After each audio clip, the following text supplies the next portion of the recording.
Welcome to Soul Path Alchemy, the place where we talk about the things most people avoid: sex, relationships, grief, desire, betrayal, healing, and everything in between. It's honest, it's unsanitized, and if it's what you've been craving, you're in the right place.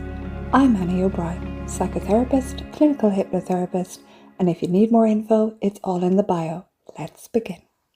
Heads up, this podcast isn't therapy. It's bold, blunt, and irreverent, but it's not a substitute for professional help. Full disclaimer is in the blurb below. This is the introduction to Movie Mirrors. I created Movie Mirrors because stories speak where words fail, because there are parts of the self that can't be accessed through analysis alone, but they can be touched through image, feeling, and memory. This isn't about breaking films down, it's about listening to them, it's about tracing the echoes they leave behind and finding ourselves in the residue. Movie Mirrors is here to honour that quiet alchemy, the moment a movie becomes more than entertainment and starts to reflect something sacred back to you. So this is a series where I hold up a mirror to the stories you love and ask the deeper question: why this one? Why now? What is this film doing in your psyche's living room? Why do you still think about it days later? And why does one scene, one line, still haunt you years later? We don't just watch movies, we enter them. We live through them. And often without knowing it, we pick the same ones again and again. Not just because we like them, but because they're holding something we need to see. Movies are more than entertainment. They're dreamscapes for the collective unconscious. They're where our archetypes roam: the abandoned child, the shadow lover, the hidden self, the hero that rises when all else has failed. And if a particular movie makes your heart race or your throat ache, chances are it's not random, it's personal. Movies can heal us, not in some lofty, abstract way, but viscerally, physically. You felt it, the sob that catches you off guard, the lump in your throat that doesn't come from your life, but somehow leaves you lighter. That's catharsis.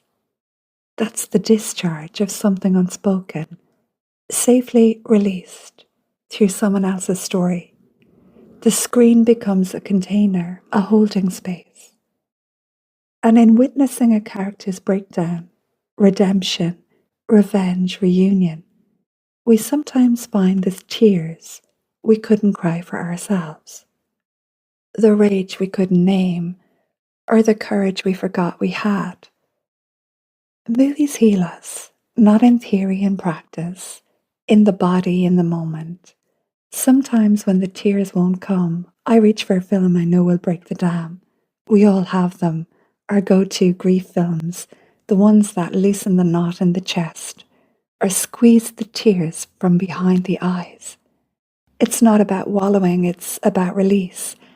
It's about bypassing the intellect and letting the heart speak the only language it knows: feeling.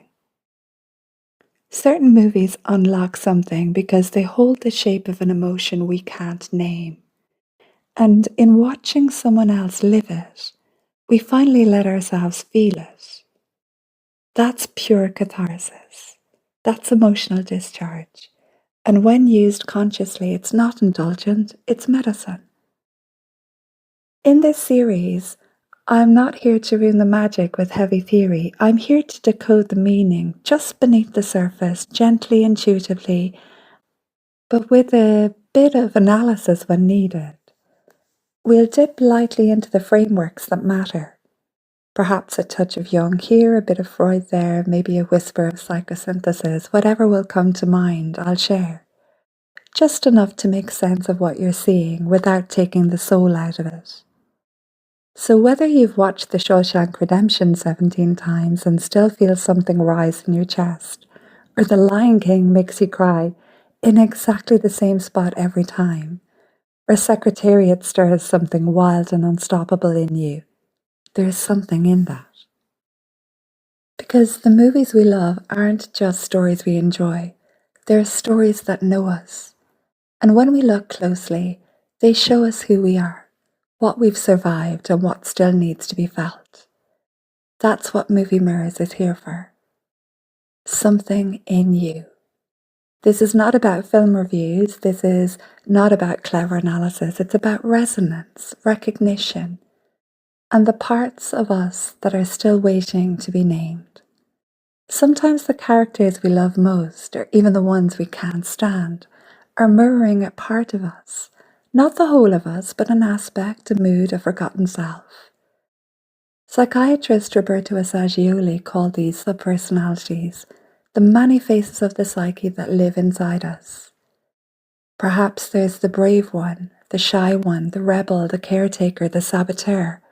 We're not just one thing, and movies often make space for the parts we've pushed away or only half recognized. So when you feel drawn to a character or triggered by one, it's worth getting curious. What part of me is that? What do they awaken in me? You see, that kind of identification isn't random. It's often a trail back to something that matters. Jung would say that movies work in us so deeply because they carry archetypes, universal patterns of human experience. The hero, the orphan, the wise one, the shadow, the lover. They show up in different costumes, but we recognize them instantly. These aren't just characters on a screen. They're templates from the collective unconscious, echoing something ancient in us. That's why a story can feel oddly familiar, even if you've never lived it, because in some way, you have. Archetypes speak the language of the soul, and when we watch them play out in film, we're often watching our own myth in disguise. We don't just watch movies, we enter them, we live through them, and often without even realizing it, we pick the same ones.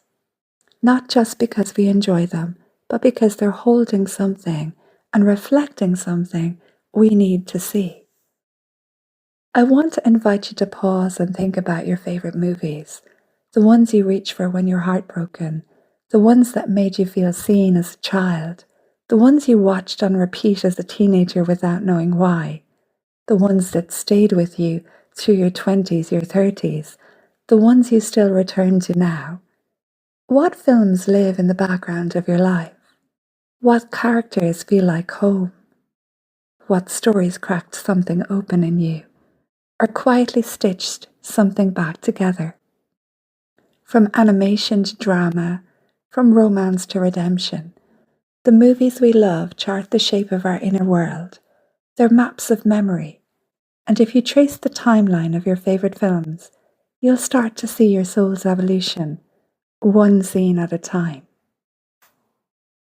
Think too about when a particular movie came into your life.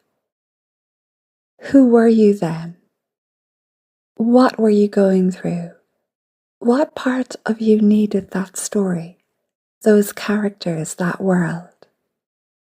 Sometimes a film arrives right on time, just when our inner world is unraveling or awakening.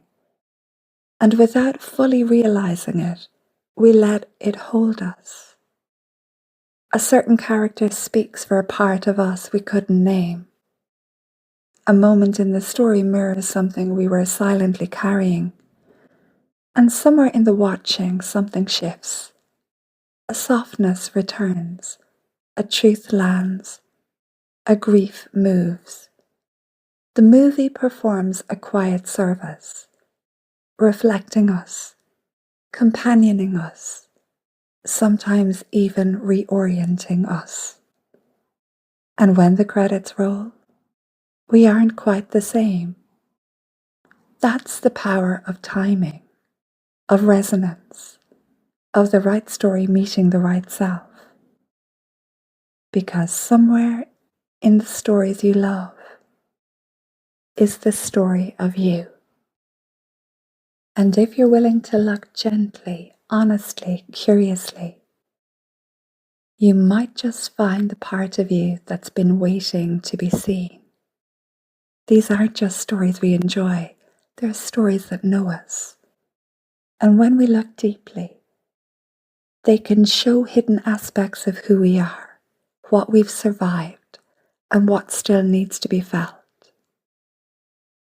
Movies are not just entertainment, they're art, culture, and story, yes, but they're also alchemy, they're medicine, they're dreamscapes where our deeper truths get played out on screen.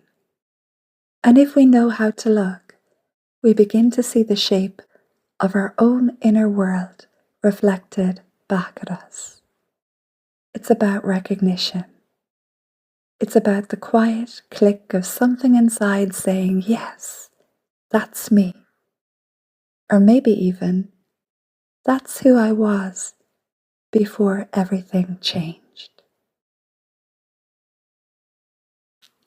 So join with me in this remembering, in this discovering, in this journey. If an episode opens something in you, a memory, a realization, a thread of feeling, share it. Share it the way you'd pass on a note to someone who needs to hear it. Whether it's one line or the whole journey, let it travel. Because when something speaks to the deeper self, it's never just for you. It's a field ripple, a coded key. And someone you know might be waiting for exactly that. They might need that scene, that sentence, that mirror to unlock something in their own story. So if you feel moved, I invite you to send it, post it, pass it on, quietly or boldly. Let the mirror move. So I'm Annie O'Brien.